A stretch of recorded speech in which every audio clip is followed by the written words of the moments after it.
Hello, Wellness Warriors. Autophagy is one of those topics that causes some confusion.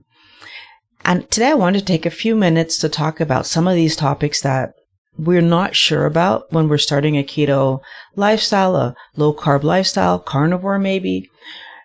So we're starting with autophagy today because I had a comment from a subscriber. So autophagy occurs when we haven't eaten for about 18 hours. So it depends on a few parameters. The first one being what you've eaten, right? So before the window that you're looking at where you're going to try to not eat something, what did you eat? If you had something really high carb, then you might not even be able, first of all, to get to the 18-hour point, because unfortunately, when we eat things that are very high carb, we tend to be hungrier.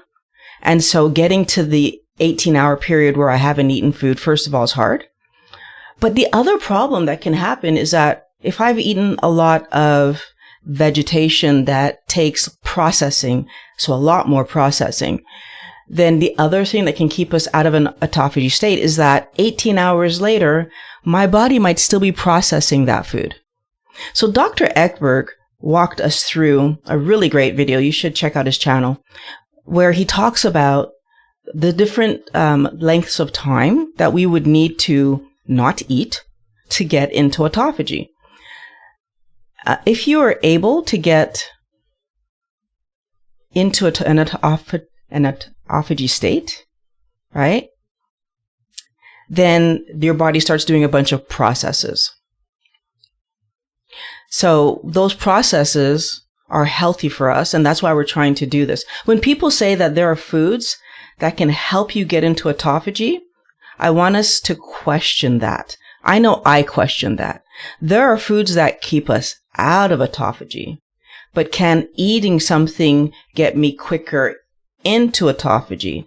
So if we consider that being in autophagy presupposes that my body isn't metabolizing food, then eating something theoretically shouldn't cause me to be in autophagy. So this is a question mark, and I've seen videos where people are making videos and they're saying, oh, eat this to get quicker into autophagy, eat that to get. So what I will say is, if I'm eating something that's easily digestible, sure, my body's going to easily digest it, and then it's going to get me into autophagy faster, theoretically, because all that means is that my body processed the food. Here's the thing. What's the easiest thing for our body to process? Well, according to the doctors, it's meat, right? Protein sources, meat, eggs, fish, that kind of stuff. So if I'm eating protein, and that's all I'm eating, yeah, theoretically, I could get into autophagy sooner than someone that's eating protein plus vegetation. So these are things that I want us to think about when we're trying to understand autophagy. And if our body is in a storage situation, if I'm storing sugar, then I'm also storing protein and fat. And so the more often I eat, the less time I'm in an autophagy state. Now, the other side of this zone, the other flip side of this idea is that it's a question of getting into a state of autophagy and then getting the benefits of autophagy. So if it takes me like 18 hours to, process the average meal, right? Then 18 hours, I'm entering into autophagy. However, if I fast for 18 hours and then I eat for whatever time is left, or I think it's 6, right? Then do I actually have the benefits, the full benefits, the real benefits of autophagy? If you think about it, well, no, if at 18 hours, that's when I start eating, then guess what? I'm no longer in autophagy. My stomach is going to activate. It's going to start processing. My body is going to start processing what I'm eating. That takes a lot of energy. So the reason we need to be fasted for our body to get into an autophagy state is because processing food is energy intensive, but so is being in this state of rebuild and repair, because autophagy is a state of rebuild and repair for the body, right? And it's not just, autophagy, it's apoptosis. It's all the processes that my body will do to try to heal me. That's what we're really trying to accomplish when they talk about getting into a state of autophagy. And so Dr. Ekberg helped us to understand that, in fact, your body is like ramping up between 18 and 24. So, and like by 24, you've got a good amount of autophagy happening. And then you really start being in a good state, like by 48 hours. Now, when you get to 48-ish hours, things start to level out. So you're at your peak, I guess you would say, from 48 hours until the point where your body starts to say, hey, go get some food. Like, we don't want to be doing this anymore. Like, we need incoming energy, and we need incoming building blocks. So if I look at it that way, then the other thing to think about is that fasting longer has some really amazing benefits up to a point, right? So when you fast for longer than 18 hours, you're getting increasing benefits. So, of course, when I fast, weight loss is a natural side effect, especially if I do 48 hours, if I do 5 days even. Like, of course, the natural side effect of fasting, and so the natural side effect of my body being in a state of autophagy, is that I will lose weight because I need to be fasted for this process to be happening. And yes, of course, that benefits my health. It also keeps me on this process of weight loss, if that's what you're trying to accomplish, because your body is tapping into the fuel on board to fuel you, right? So the fat is being converted, and it can do that because if I'm not eating, that means no energy is coming in, and that means that insulin hasn't been activated. And when insulin is not activated, my body can go in and use the energy on me, so the fat that's on me, as fuel. And that's, again, a good benefit for your weight loss. But the bigger benefit is the benefit of healing your body. Because when my body is healed, it runs much more efficiently. And an efficiently running body means that I'm going to be tapping into that fat that's on board, because your body wants you to have some fat storage, by the way. Like, it's very rare to find a person with no fat storage, and usually that person's ill, right? So like, a healthy person has fat storage.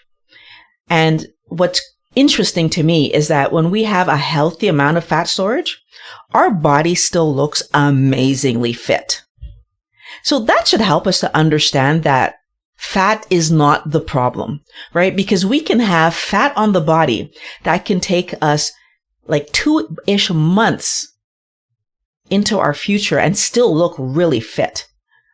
So it's the excess of fat that's the problem, not fat by itself. A healthy body is also stronger, partially because it has more muscle on it, because when I'm fasting, and I get my body into a state of autophagy, the other thing that's happening is that the hormones that build my body are increasing. Some doctors are speculating it's because in our history, it was important for the fact that we fasted so often. It was important for us to have the right amount of hormones available so that when we did find food, we could build and repair, because we didn't have food all the time. So whenever we fast, our body ramps up our hormones that build the body. And then when we eat food, right, so that human growth hormone is just waiting there to build us back up. And there are other healthy processes that are happening that makes our body stronger. And a stronger body is a more efficient body, is a body that's going to help you to stay in the right body weight range. And a healthy body also gets better rest. And we know, most of our doctors have told us, one of the things you can do, one of the easy things you can do is get a full night's sleep. If you get a full night's sleep, your body during that period of time is also repairing because you're not eating, right? But it's going to be doing minimal repair compared to if you fasted longer. But if I get a full night's sleep, again, there are other processes that my body's going to engage when I'm not moving around so much, and it has the extra energy to use to heal my body. Now, when we engage this long period of not eating to engage autophagy, what we're also doing is giving our body a break from eating carbohydrates. And why that's important is for our mental health, because if I'm not eating sugar constantly and I'm giving myself, several hours in a day, so 12, 18, 20 hours, 23 hours in a day where I'm not eating carbohydrates, maybe I'm giving myself days in a row where I'm not eating carbohydrates, my cravings go away. So consistently fasting and eating healthy foods that allow me to fast easier allows my body to get into this state of autophagy also means I'm setting my body up to be in that amazing space where it actually isn't overindulging carbohydrates. And now all of a sudden, I've allowed myself to let go of these unhealthy carbs that are not helping my body. So fasting and autophagy cleans up all the negatives that happen in our brain when we overeat garbage. And so we think better and we're thinking more clearly, which also leads to the other benefit of us making better decisions about what we actually eat. When you are able to think clearly, you are much less likely to overindulge sugary garbage foods, right? Because you don't need to, right? So again, it's really important for us to understand the benefits of eating a healthy lifestyle. And so autophagy falls into that. And I want us to understand that our reason for engaging in this process is not solely about weight loss, although we will help improve our weight loss in this process. It's about getting our eating habits in a better place so that our body has the possibility of repairing itself. And so now the other question that I get a lot is, how do I know how much protein to eat? So we're being told that we're eating 20 grams of carbs, but then we're left to kind of try to figure out, what do the other macronutrients that I will be intaking look like after I've put my carbs down to 20? So the amount of protein that you should eat every day is determined by the healthy weight you're trying to attain and maintain. And so now to figure that out, what you're going to do is you're going to, basically it's based on your sex, first of all. So men have a different healthy weight compared to what women are expected to maintain. And your height is going to play a role in that as well. So we're going to go to that weight chart and we're going to look at what's a healthy height and weight for myself. I'm going to encourage ladies. I know men are more likely to go for that higher end because they want to be muscular and whatever, but ladies tend to want to go to that lower end of whatever the weight range is. I'm going to encourage you to go in the middle. Just aim at whatever the number is in the middle. So because you don't know where your body is going to end up in its comfortable zone. And I think if we just aim for the amount of protein that a person my height at my current age, because age does play a role, because the older you are, the amount of protein that you need changes apparently. But for my height, my age, my sex, where am I falling? Middle of that. And then I want to understand that usually the numbers that we are given are the minimum amounts that we should be having. And if I understand that, then I'm also going to focus my attention on making sure that I'm a little bit above that. So I want to be above that minimum number, right? So protein is what you need to build your healthy body. So you absolutely need to eat enough protein. The level of activity that you do is going to impact how much protein that you should be eating.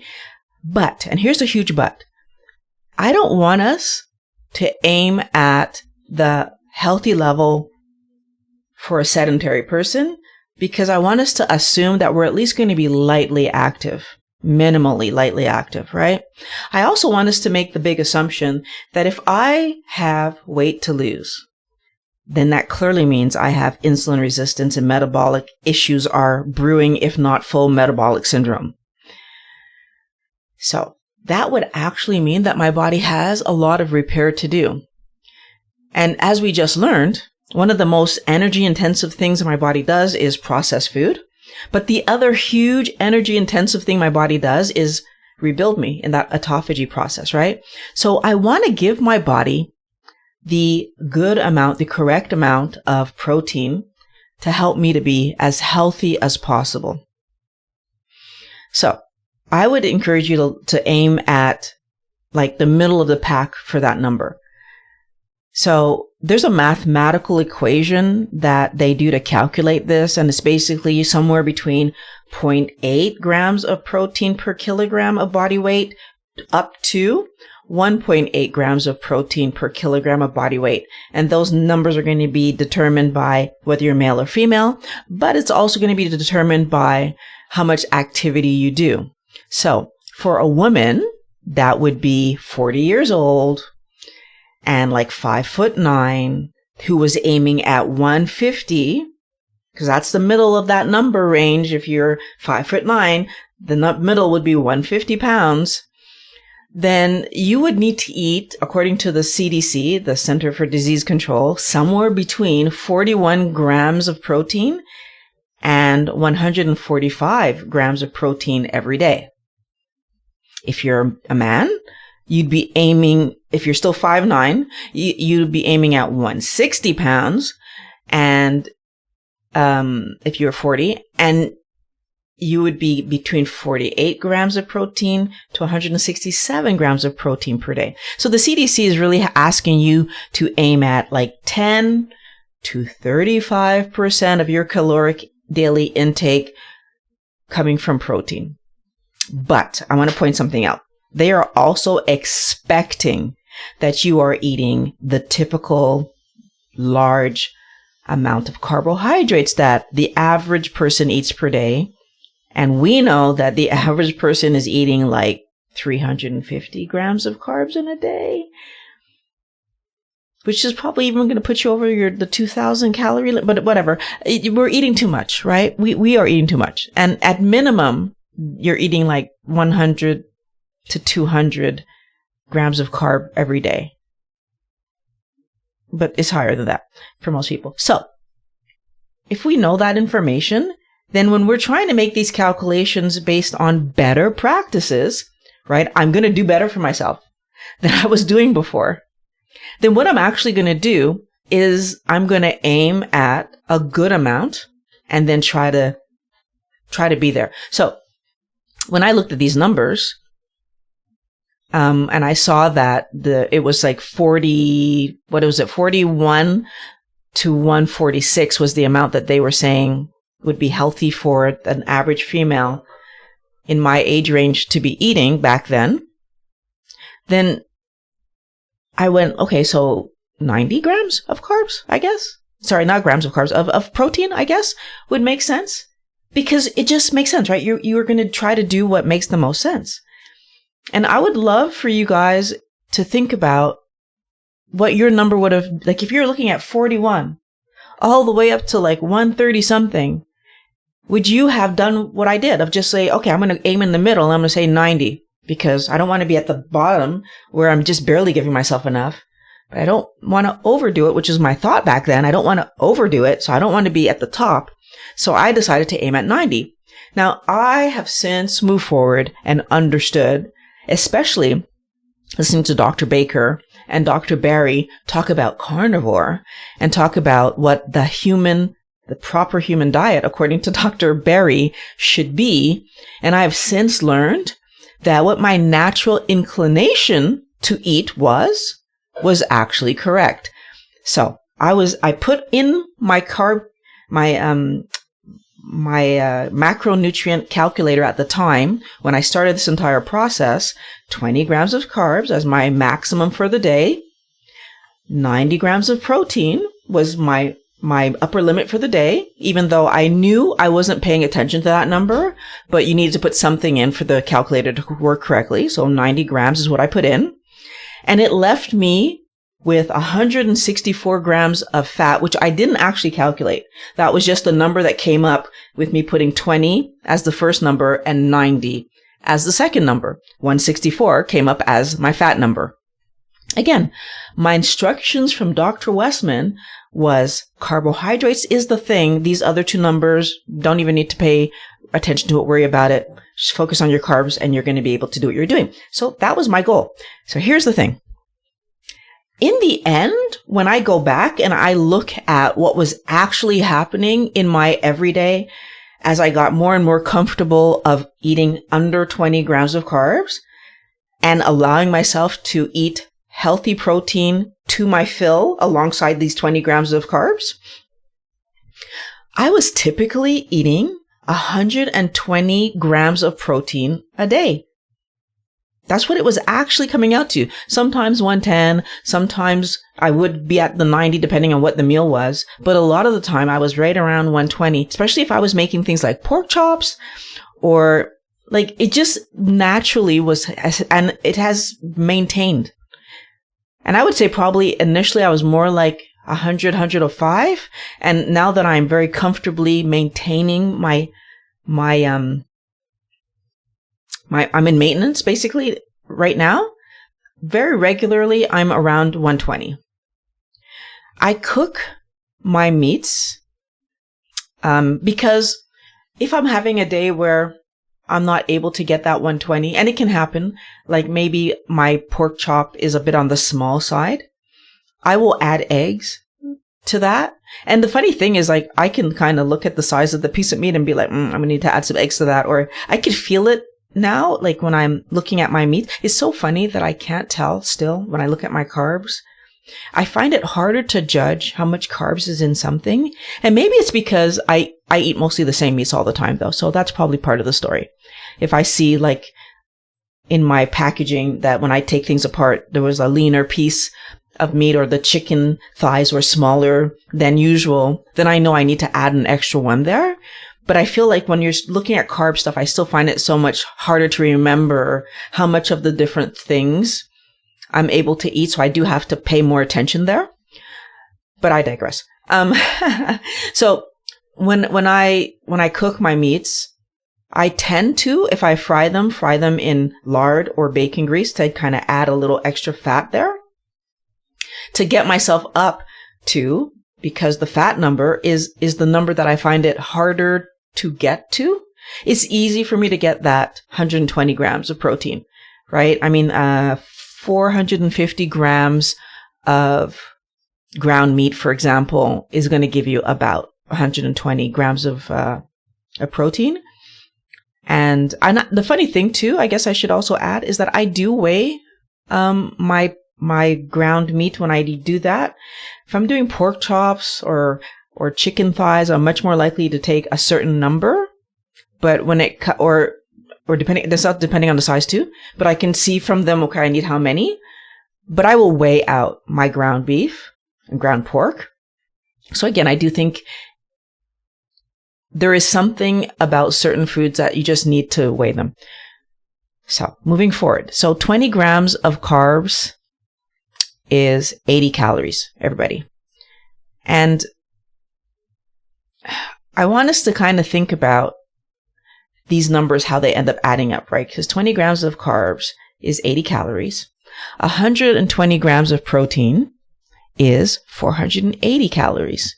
So when we stop and think about when the Center for Disease Control is telling us that you're aiming at 10 to 35% of your energy intake, so your calorie number coming from protein, they're making that huge assumption that a lot of our energy is coming from carbs, because if I put my carbs down to 20, then 1,440 calories is left for me to do with fat. And there's no way that they were expecting us to have that many calories coming from fat. But when I did the math today to see like how would that play out for me with how I'm actually eating right now, it's spot on. So way back in the day, I mean, close to spot on. I don't know why it's only a 4 there to go, and I was at 90, but regardless, I would have easily been able, and I have been easily able to maintain myself with these proportions because it's actually the right proportions for me. So I thought that was really interesting when I was working this out. Now, if you're losing weight, then some of the fat will be coming from your body. And that was the other interesting thing I will say. So as I mentioned just now, sometimes I'll look at my plate, I'm like, oof, I think I need to add some eggs there, or I need to add some bacon, or I'll do things to make sure I have a bit more fat because I'm looking at them like, I'm going to lose weight if I just eat that.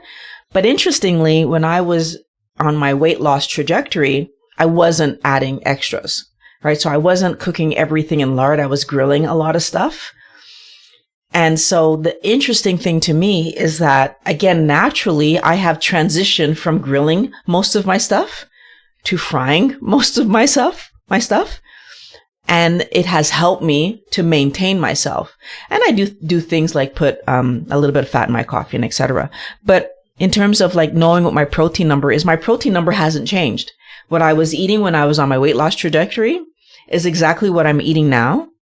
Well, maybe a little bit more because when I have a little bit of extra bacon or I have a little bit of extra eggs, I'm adding a few more grams of protein, but not surpassing the limits of what I was told I was going to be in anyway. So I do find that very interesting.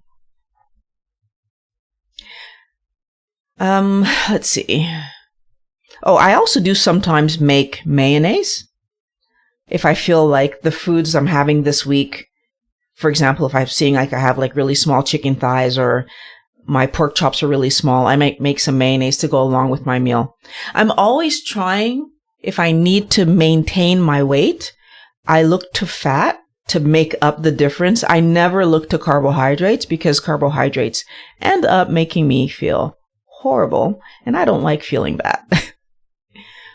So the next question that I want to talk about is the question of whether or not I was counting calories.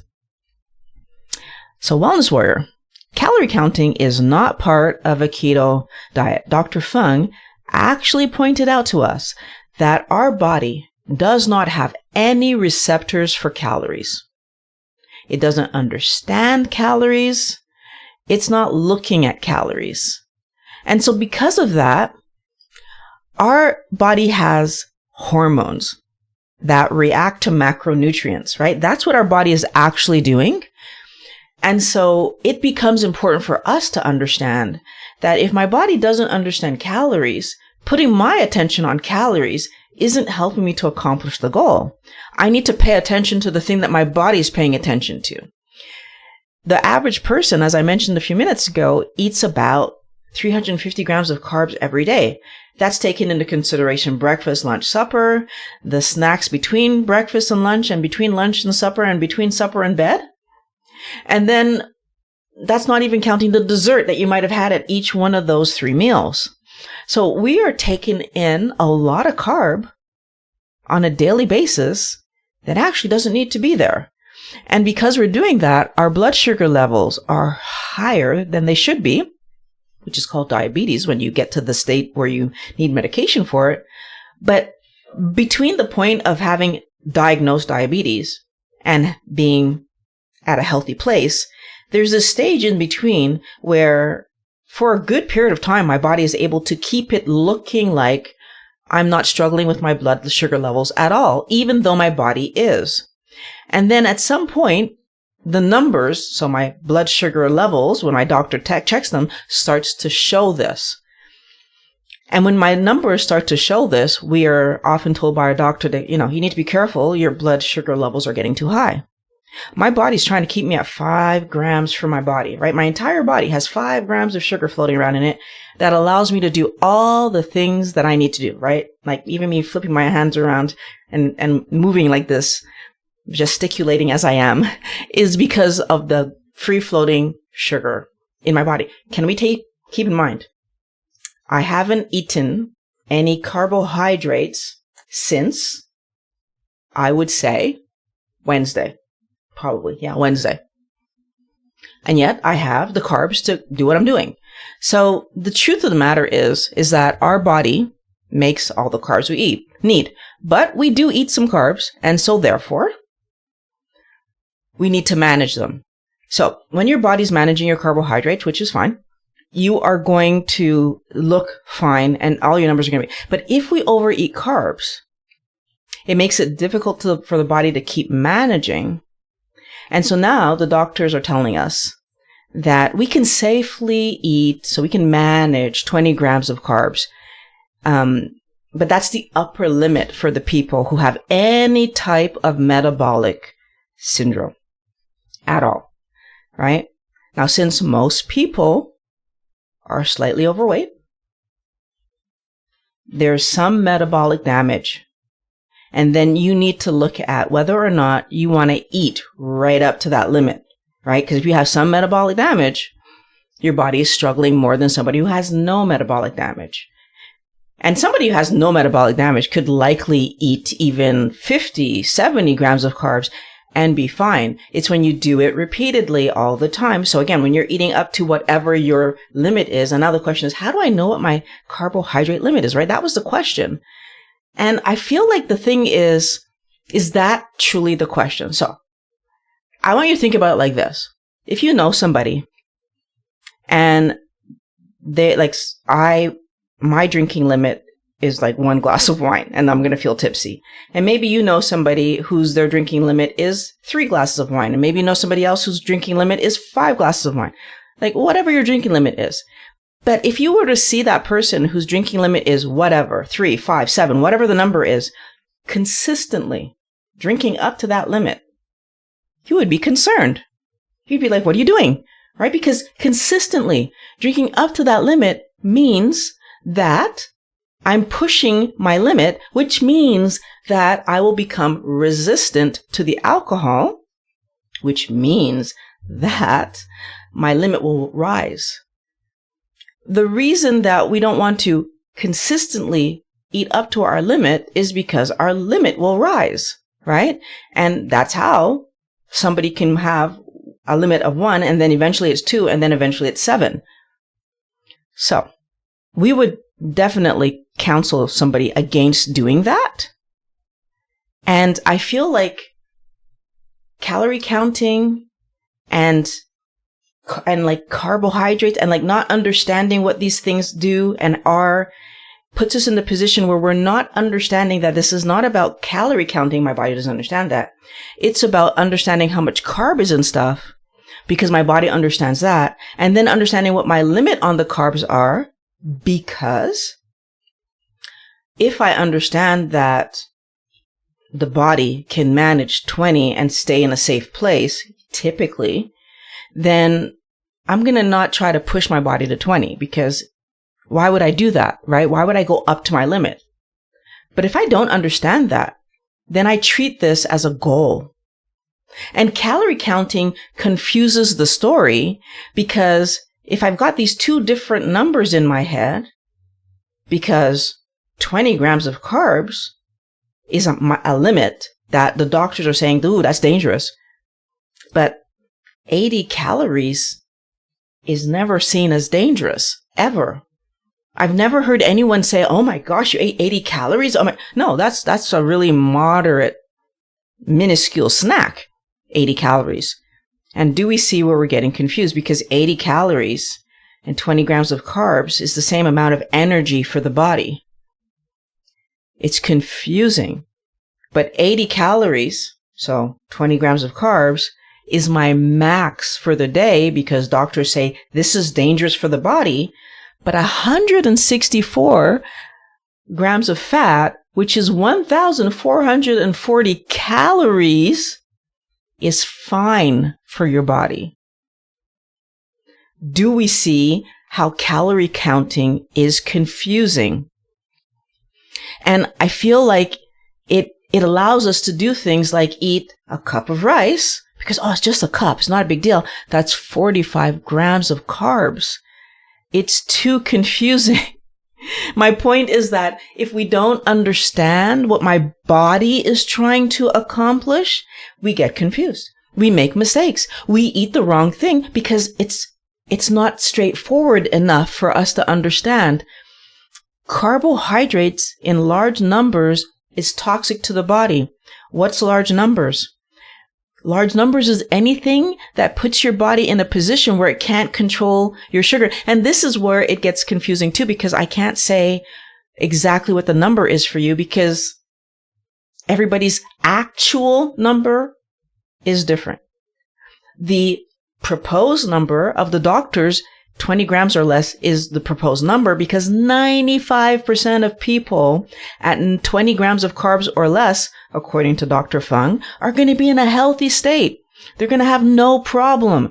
95% of people can eat 20 grams of carbs or less. Their body is going to flourish there. I cannot. My number turned out to be 18. And every time I went past 18, I felt the repercussions of pain come back to my body. So, if we take that into consideration, what is it helping us to understand? Everybody's number is going to be slightly different. And Michaela Peterson, for example, she can't even do any carbs. She's carnivore full-fledged. She can't even do any carbs, right? The smallest amount of carbohydrates, and it was flooding her with pain. Everybody's different. So I'm encouraging you, now that we know that, first of all, focus on carbohydrates because calories is a made up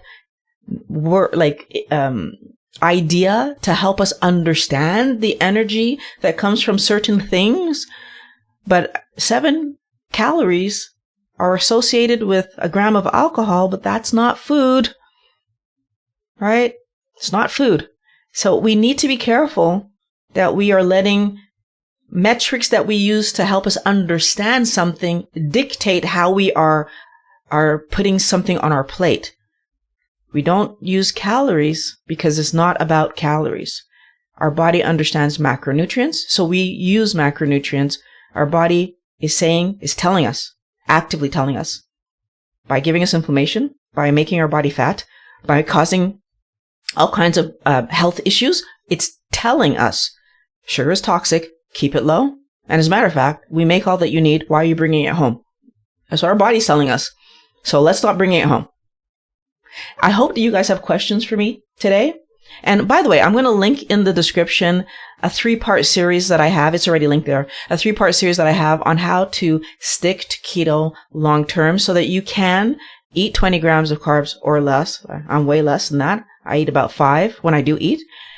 You can do that and be healthy and live an amazing life. So check out that video series in the description. I'll link it to the video after it's processed later.